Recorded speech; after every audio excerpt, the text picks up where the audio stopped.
નમસ્તે બાળ મિત્રો, વાલી મિત્રો, આપને પણ મારા નમસ્કાર. આજે હવે આપણે વિષય કલરવ ગુજરાતી પર્યાવરણ જેમાં આપણે જોઈશું કાવ્ય 3 અજબ જેવી વાત છે. એમાં ચોપડીમાં પાન નંબર 36 પર ટપકા જોડો અને લખો. તમારે આ ટપકા જે છે એ જોડવાના છે અને નીચે લખવાના છે. જો આ તમે ગ દોરો છો, ગ ગણપતિનો ગ એ લખો છો, એનો અડધો ભાગ છે. આ રીતે પહેલાં ઘૂંટવાનું અને પછી એના નીચે જાતે લખવાનું છે. ખબર પડે છે? આ રીતે 5 ગનો જે અડધો ભાગ છે એ ઘૂંટવાનો છે અને પછી એને નીચે જાતે લખવાનું છે. પછી આ મરચાનો મ આપણે લખતા હતા ને, એનો અડધો ભાગ આ છે. દેખાય છે? એને આ રીતે ઘૂંટવાનું છે અને પછી જાતે નીચે આ રીતે લખવાનું છે. દેખાય છે? જો હું પણ લખું છું. જ્યાર સુધી ના આવડે ત્યાર સુધી ઘૂંટવાનું અને પછી જાતે લખવાનું છે. આ શું છે? નો અડધો ભાગ. જુઓ, ન દોરીએ છે ને આપણે, ન લખો છો ને તમે મૂળાક્ષરમાં, એનો અડધો ભાગ એ ઘૂંટવાનો અને પછી નીચે જાતે લખવાનું છે. બરોબર? આ રીતે. પછી જુઓ,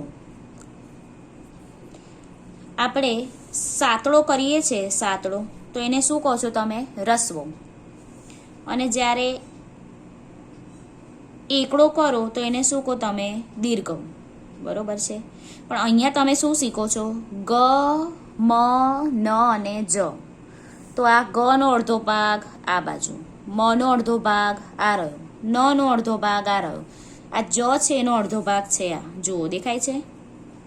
આમ જો આપણે લખીએ છીએ ને મૂળાક્ષરમાં, એનો અડધો ભાગ આવો છે. એટલે આ રીતે આપણે લખવાનું. એટલે મૂળાક્ષરની શરૂઆત કઈ રીતે કરવાની એ અહીંયા બતાડ્યું છે. બરોબર? ગ, મ, ન, જ. અને આને શું કહેવાય? આને, આ જે છે એને શું કહેશો? ઊભી લીટી છે એને કાનો. શું કહેવાય આને? કાનો. બરોબર? હું અહીંયા લખું કોઈ શબ્દ, હું અહીંયા લખું છું તો જુઓ, અહીંયા હું લખું છું અ. દેખાય છે? અ. અને કાનો આંખ. દેખાય છે? અને કાનો આંખ. એવી રીતે. બરોબર? એવી રીતે આને શું કહેશો? ઊભી આ રીતે લીટીને શું કહેવાય? કાનો. શું કહેશો? કાનો. જેવી રીતે અને કાનો, આ ના ઉપર મીંડું, આંગળી, એવી રીતે આ કાનો છે. શું કહેવાય? કાનો. કેટલાક શબ્દ બતાડું છું લખીને, એ જોશો. જો આ રીતે કને કાનો કાન. દેખાય છે? અને કાનો માથે મીંડું, આંખ. નને કાનો નાક. મને કાનો માગ. કોઈ પણ મૂળાક્ષર હોય એની પાછળ એક લીટી, ઊભી લીટી એટલે કાનો. બરોબર? પછી મને કાનો માં, તને કાનો તા, માતા. એવી રીતે આને શું કહેવાય? કાનો. શું કહેશો? કાનો. બરોબર છે? તો આ રીતે આપણે ગ, મ, ન, જ કઈ રીતે લખવાનું છે અને કાનો એ અહીંયા આપણે શીખ્યા. આંગળી ફેરવો. અહીંયા શું કરવાનું છે? પ્રશ્ન નંબર 9 માં તમે આંગળી ફેરવવાની. ગ ને ગ ગણપતિનો ગ, ગ ગણપતિનો ગ, ગ ગણપતિનો ગ. મ મરચાનો મ, મ મરચાનો મ, મ મરચાનો મ. ન નગારાનો ન, ન નગારાનો ન, ન નગારાનો ન.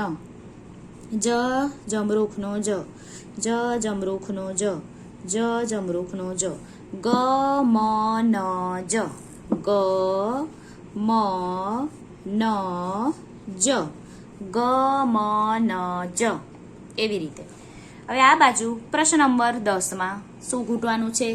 ગ. ગ તમારે શું કરવાનો? ઘૂંટવાનો છે અને બોલવાનું ગ ગણપતિનો ગ ગણપતિનો ગ એવી રીતે. પછી મ મરચાનો મ મરચાનો મ.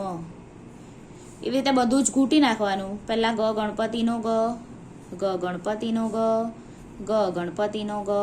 એવી જ રીતે મ મરચાનો મ. જ્યાર સુધી ના આવડે ત્યાર સુધી ઘૂંટવાનું છે. મ મરચાનો મ મરચાનો મ. એવી જ રીતે ન નગારાનો ન નગારાનો ન નગારાનો ન. શાંતિથી ઘૂંટવાનું. ન નગારાનો ન નગારાનો ન. બરોબર. જ જમરૂખનો જ જમરૂખનો જ જમરૂખનો જ જમરૂખનો જ જમરૂખનો જ. આ શું કીધું મેં તમને આગળ? કાનો. શું કહેવાય? કાનો કાનો કહેવાય આને. ગ મ ન જ આ કાનો છે. હવે ગ ને કાનો ગા. શું બોલશો? ગ ને કાનો ગા. મ ને કાનો મા. ન ને કાનો ના. જ ને કાનો જા. એવી રીતે તમારે બધામાં લખવાનું. ગ ને કાનો ગા. મ ને કાનો મા. ન ને કાનો ના. જ ને કાનો જા. કાં તો પહેલા બધા ગ ને કાનો ગા, ગ ને કાનો ગા, ગ ને કાનો ગા એ રીતે લખો, કાં તો આ રીતે લખો. જુઓ આ શું છે? આ શું વંચાય? ગ મ ન જ કાનો. આ શું છે? કાનો. ગ ને કાનો ગા. ગ ને એક કાનો લાગે બીજો. ગ ને એક બીજો કાનો લાગે તો ગા.